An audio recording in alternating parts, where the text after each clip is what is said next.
there's Ben Cannell, and I've known him for 10 years. He was one of the original CD Baby employees, and now he's at Rumblefish. So do you want to talk a little bit about 30-second version of what Rumblefish is and what you are? Yes, I'm a human. Like long walks on the beach and cuddling. Not a single day. I'm director of business development at Rumblefish. Okay, they told me not to speak directly into it because it might boom, so let me know if it gets offensive. All right. So I am the director of business development at Rumblefish. Rumblefish started out 15 years ago as a boutique licensing house. So we did traditional licensing for film, TV, video games, overhead. And we realized that around 2008, we realized that there was a burgeoning new middle-class content creator. And we wanted to make music available for them to use in their creative works. So we were one of the first to make our repertoire licensable for just regular YouTube users, people making Vimeo videos, things of that nature. So new media content creations. We licensed the catalog to YouTube in 2008 and became part of their audio swap program. And then we saw a really big opportunity to get music in front of millions of eyeballs. And you can consider Rumblefish sort of a distributor, much like CD Baby is for your music in DSPs and streaming services. We're a distributor for synchronization. So for those of you who aren't familiar with that term, that is the industry term for linking music with moving pictures. So that's what we do in a nutshell. Cool. And this is Corey Wolf from Dotted Music. Hello. So my name is Corey Wolf. I am the Chief Marketing Officer of a music marketing company called Dotted Music. We're, of course, like I said, an agency, but we also have a few different things like blogs, and we do a lot of different things in, kind of music educational area. Originally from Pennsylvania, we work with a lot of independent artists, a few labels and a few music tech apps, but quite a bit. I've had quite a bit of experience with YouTube, and when I was an artist manager, it was a very important part of what we did as far as marketing and promoting him, and especially now, ways to monetize it. So it ended up being another revenue stream for the artist. So, hi. So yeah, I don't think YouTube really needs much of an introduction, but a few things I wanted to say real quickly is a couple of years ago I wrote an article for the blog that I manage, and sort of comparing it to, it's sort of a microcosm of the entire music industry. It's the #1 search engine for music, so in a lot of ways it's replaced like print and online media that might be recommendation engines for music discovery. It's amongst younger listeners, it's the #1 preferred streaming platform, so it's dominating over Apple Music and Spotify, and it's in a lot of ways sort of replacing the record store. It obviously replaced MTV, so it's kind of a whole music industry in this one platform, which I think speaks to its importance. But there's also a lot of money being made from music on YouTube. CD Baby's YouTube monetization program, by the end of this year, we predict will have paid out $6 million to artists. And I think it's almost 10,000 of them have earned at least $100, and then we have people that are earning tens of thousands. So part of what we want to talk about is monetization. How do you make money from your music on YouTube? What can you do to boost the revenue, which is probably Ben's territory. But before we get there, I wanted to just have each of us give an example of an artist or a YouTube channel curator that's doing something interesting to drive traffic, to boost revenue, or just to capture people's attention. Sure. I can give an example of sort of how the ecosystem complements each constituent part. So we have an artist out of Nashville that is regionally known, does really good work, so the music is merit-worthy, but not many people know about this particular artist. He has a handful of songs that we have placed very intuitively in playlists that resonate with very specific audiences inside of our micro-licensing pipeline. So, for instance, he has a song at Animoto, which is a slideshow editor for those of you who don't know about it. And he's part of the music inventory that you can mix with your slideshow. Because so many of the users of Animoto are using YouTube platform to actually surface these works and socialize them, he's making around $10,000 to $14,000 a quarter of YouTube monetization, and also enjoying the upfront licensing money that he gets from the micro-licensing activity. So that's one of the ways that Rumblefish differs from a lot of the administrative companies that put your reference material into YouTube and just collect on the organic instances of it showing up. We actually push more inventory that is then monetizable on the YouTube platform. So that's a good example of somebody doing it right and getting their music placed in hundreds of thousands of videos. This particular artist has 650,000 YouTube videos. So it's pretty powerful. And none of them he made himself? None of them he made himself.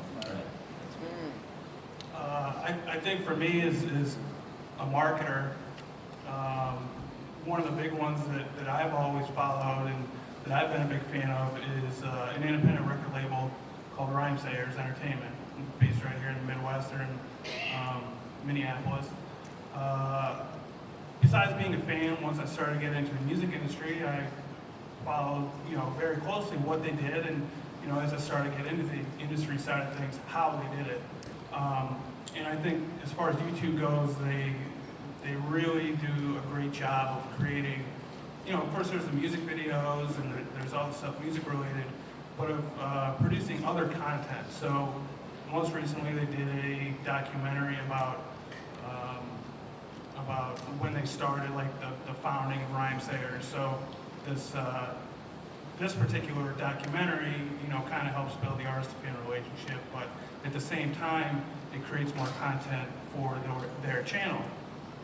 And ultimately, the more content that you have and the better way that it's optimized, if it's set up correctly, like if you check out Rhymesayers, you'll see that it's set up correctly. Ultimately, it helps you grow your fan base, and in turn, with YouTube specifically, kind of monetize that fan base. So for me, I would definitely say, Rhymesayers. Okay, and I think later in this discussion we'll get to what does that mean to set up a YouTube channel correctly and to have kind of a production schedule, I guess you might call it. Yeah. But so my example real quick is Canadian songwriter Ron Sexsmith, who he's got a big following, but in the past year or so he's been doing a bunch of really informal cover song videos where he just sets up his computer in his room, plays a song. It's real, low budget, no budget. And I think I find it very endearing because I love his voice and his songs, but you get to see like songs that he loves from artists that have inspired him. I thought that was a good example for people that might be just intimidated or not even know where to start with YouTube. You might not have a video production budget or even own a good camera, but this guy's doing something that I find interesting, just setting up his computer, and it probably took him 4 minutes to record and a couple minutes to upload, and he does it every week or something like that. But so that would be my example. But yeah, let's talk about how you make money on YouTube. Do you want to talk to that a few different ways? Yeah, I mean, I think we've already kind of addressed the two sides of it that matter most to most of us who are sort of charged with making sure we provide value for the rights holders we represent. One of the ways you make money from YouTube is by actually having a compelling channel, like Corey was speaking to, having a program strategy that keeps people coming back, and you're building a subscribership and a viewership, and that translates to money outside of the YouTube environment as well. The other way to do it that I think is meaningful for all of you is to make sure your content is inside of YouTube. It's registered. So when you're monetizing your own channel, people can take that content from your channel and put it on their channel and monetize it, unless you have a partner that's registered that content is your administrative partner. inside of there. So one way to do it is to focus on your own channel, build up subscribership and engage them regularly and monetize that channel independently.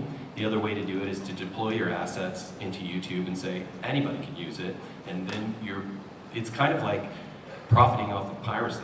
It's saying, hey, go use it, but every time you do, we're going to detect it and we're going to monetize it for ourselves.